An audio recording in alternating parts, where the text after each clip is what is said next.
Baik, bismillahirrahmanirrahim. Assalamualaikum warahmatullahi wabarakatuh. Alhamdulillah, alhamdulillahillazi arsala rasulahu bil huda wa dinil haq liyuzhirahu ala dini kullihi wa kafa billahi syahida. Asyhadu an la ilaha illallah wahdahu la syarikalah wa asyhadu anna Muhammadan abduhu wa rasuluh sallallahu alaihi wasallam la nabiyya ba'da. Amma ba'du. Pada kesempatan kali ini saya akan mencoba memaparkan tentang materi pertama di pertemuan kedua dalam mata kuliah Sirah Nabawiyah, yang mana yang akan menjadi pokok bahasan kita pada kali ini yakni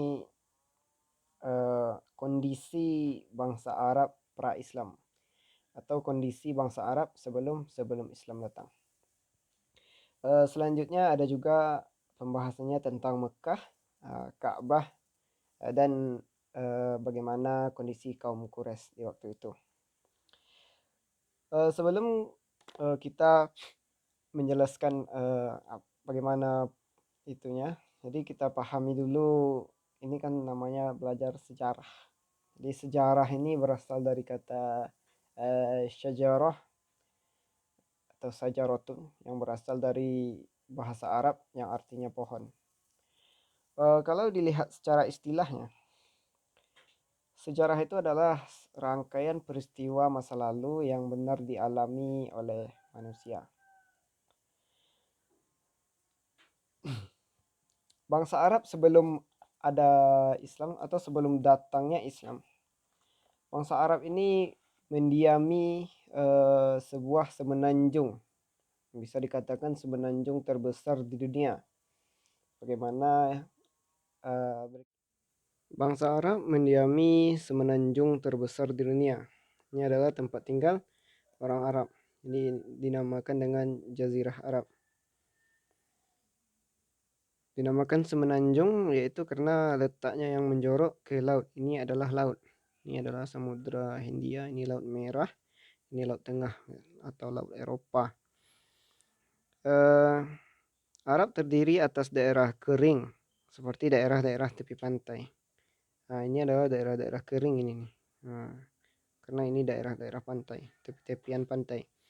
Daerah-daerah yang rutin diturunkan hujan itu agak terletaknya di tengah-tengah, agak menjorok ke tengah sedikit.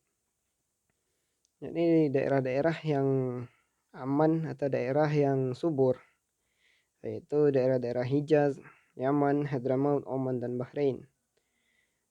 Nah, jadi bisa kita perhatikan di peta ini bahwasanya Jazirah Arab ini terletaknya di dekat Laut Merah dan Samudra Hindia.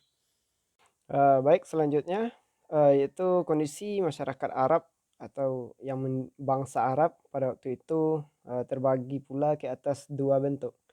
Yang pertama, mereka yang tinggal di daerah perdesaan dan yang tinggal di perkotaan. Bagi mereka yang tinggal di daerah perdesaan itu dinamakan dengan Ahlul Badui atau orang pedesaan. Biasanya Ahlul Badui ini tinggalnya itu tidak menetap. Mereka biasanya berpindah-pindah atau nomaden untuk mencari pemenuh kebutuhannya. Seperti untuk berpindah ke suatu padang rumput ke sana untuk membawa ternaknya agar bisa makan. Dalam pemenuhan kebutuhannya mereka biasanya berburu untuk memenuhi kebutuhannya. Sedangkan mereka yang tinggal di perkotaan atau Ahlul Hadar, mereka itu kebudayaannya itu sudah maju daripada kaum Badui itu. Jadi Ahlul Hadar ini sudah maju, mereka bisa berdagang, bercocok tanam. Kemudian agama-agama dan kepercayaan sebelum Islam datang, yakninya mayoritas di Jazirah Arab itu dahulunya adalah penyembah berhala. Penyembah berhala, yang sedangkan yang minoritasnya ada Kristen, yang mendiami Najran, yakni Arab bagian selatan. Kemudian agama Yahudi yang terletak di Yastrib dan yang bisa dinamakan dengan Madinah sekarang. Dan pemeluk agama Hanif atau agama yang dibawa oleh Nabi Ibrahim sejak dulunya, yakni berdiam atau menetap di Mekah. Sedangkan agama berhala ini dibawa oleh seorang yang bernama Amir bin Lu'ay al-Khuzai dari Bani Khuza'ah. Dia membawa dari daerah Syam, kemudian membawanya ke Mekah. Pada waktu itu Amir bin Lu'ay al-Khuzai membawa batu besar. Ini berhala yang kemudian dia letakkan di depan Ka'bah.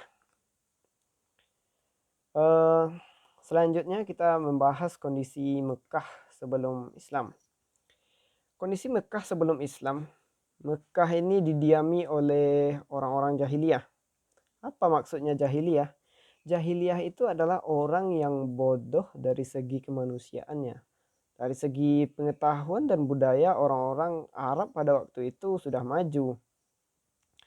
Mereka di bidang kebudayaan, mereka itu maju di dalam syair misalnya. Dalam syair itu mereka sering berlomba di pasar-pasar besar. Seperti pasar Ukaz, pasar Ukaz dan pasar apa lagi ya? Pasar Majnah dan pasar Zulmajah. Jadi barang siapa atau bagi siapa yang syairnya itu bagus, nantinya akan digantung di sisi Ka'bah, menunjukkan dia adalah pemenangnya.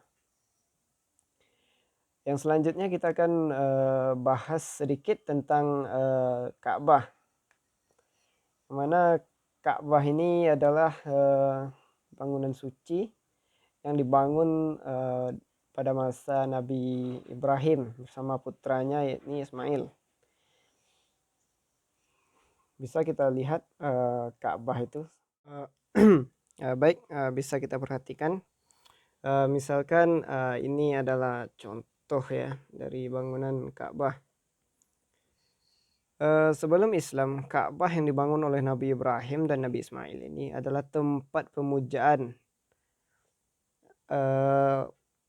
tempat berhala. Di antaranya banyak berhala-berhala tersebut. Ada ini misalkan ini berhalanya yang diletakkan di sekeliling Ka'bah sampai sekeliling ini. Nah, ini isinya berhala aja. Di dalam sejarah tercatat lebih dari 360 buah berhala ada di sisi Ka'bah. Jadi berhala-berhala yang terkenal itu ada 3. Namanya yaitu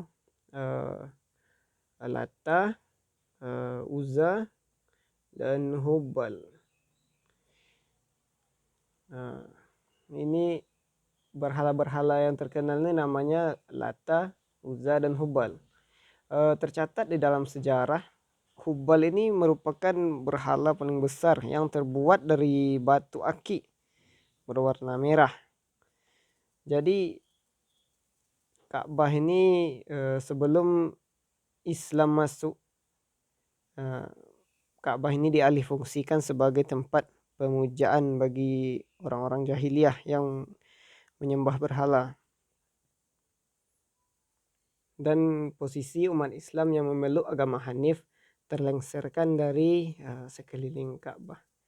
Jadi Ka'bah hanyalah tempat untuk meletakkan berhala-berhala dan tempat pemujaan bagi mereka yang menyembah berhala. Gambaran tadi ini adalah gambaran Ka'bah, yaitu ketika letakkan berhala. Bahwasanya ada sebuah kisah, selain dari berhala-berhala ini, Ka'bah ini juga pernah akan dihancurkan oleh seorang raja Najasyi ya, yang bernama Abraha. Dia beragama Kristen. Dia bersama pasukannya dulu yakni pasukan bergajah ingin menghancurkan Ka'bah itu. Jadi peristiwa itu terjadi pada tahun 571 Masehi, yang mana tahun itu bertepatan dengan kelahirannya Nabi Muhammad SAW. Yang mana aksi raja tersebut, Abraha, itu digagalkan oleh pertolongan Allah, yakni dengan mengirimkan burung, yang mana burung tersebut bernama burung ababil, yang membawa batu-batu kerikil dari neraka. Kemudian selanjutnya kita akan membahas tentang suku Quraisy. Suku Quraisy ini adalah suku keturunan Nabi Ibrahim yang menetap di kota Mekah. Kaum Quraisy pada umumnya adalah para pedagang. Mereka biasanya berdagang berpindah-pindah. Misalkan bulan ini pergi ke Yaman, bulan besoknya pergi ke Syam, bulan besoknya kemana-kemana. Tetapi yang dicatat dalam sejarah yaitu pada musim dingin mereka itu berdagang ke Yaman, dan pada musim panas mereka berdagang ke daerah Syam. Orang-orang Quraisy yang mendiami Mekah ini adalah orang-orang dengan watak-watak keras, karena kondisi lingkungan yang mempengaruhinya membuat dia keras. Orang-orang Quraisy yang pada sebelum Islam dinamakan dengan orang-orang jahiliyah. Mereka memiliki watak positif, watak negatif.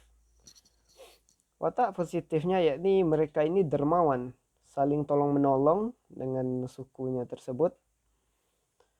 Sedangkan watak negatifnya sangatlah banyak. Contohnya, mereka ini meremehkan derajat perempuan. Mereka menganggap bahwasannya orang-orang perempuan itu tidaklah berdaya dan tidaklah berguna, hanya untuk memberatkan. Yang lebih parahnya lagi, mereka suka membunuh bayi-bayi perempuan yang baru lahir, bahkan tidak membunuhnya, akan tetapi dikubur hidup-hidup. Karena perempuan ini hanya membawa kesialan. Itu pendapat orang-orang jahiliyah di masa itu. Selain daripada itu, mereka suka berperang, suka minum minuman keras, mabuk, berjudi, berzina, serta mengundi nasib. Itulah kerja-kerjaan orang Quraisy yang jahiliyahnya. Sedangkan orang-orang Quraisy itu tidak semuanya jahil. Ada juga mereka yang menganut paham Hanifiyah, yaitu agama Hanif, yakni agama yang diajarkan dulu pada masa Nabi Ibrahim. Mereka itu senantiasa mengagungkan Allah dan serta memuji dan taat terhadap peraturan. Mungkin sekian pemaparan dari saya. Terima kasih.